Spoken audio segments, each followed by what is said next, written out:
galing?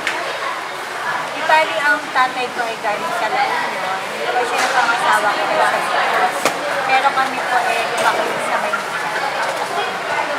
Meron po ba kayong mga tradisyon na makakita po sa pag-aalaga sa kapwa? Pinaka-tradisyon na nakagustuhan namin na pag ang mga magulang o sino ba nakakatanda na hindi na kayang yung mga tao makakaarugan mo, bibigyan mo ng mga pangangailangan nila. Ano yun po, mapapakita ang pakikirama sa kapwa-tao? Kasi usually sa atin, alam naman natin yung mga taong nagigipit. Kahit hindi sila magsalita, kapag sobra naman sa pagkain, pagkain ng pagkain, or either pag may mga trabaho, wala silang trabaho, nangangailangan, pag may alam ka, pwede mo bigyan sila ng sideline para naman at least meron silang pagkakakitaan. Ang tema po ngayon ay tanggiri or care at pag-aaruga. Paano niyo po may ugnay ito sa buhay niyo?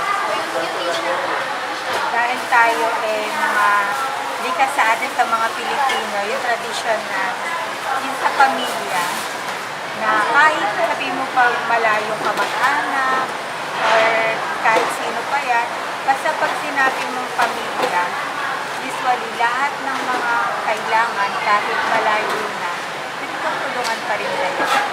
Maski sa mga anak mo, diba? Kahit sabihin mo pang maglalayo na yan, or either half-sister mo, half-brothers mo, kumbaga, hindi mo sila tinuturing na kumbaga, talagang as in the whole, talagang pamilya. Paano niyo po ipapalaganap ang ideya ng tema na kandili sa mga tao na walang kamalay-malay dito?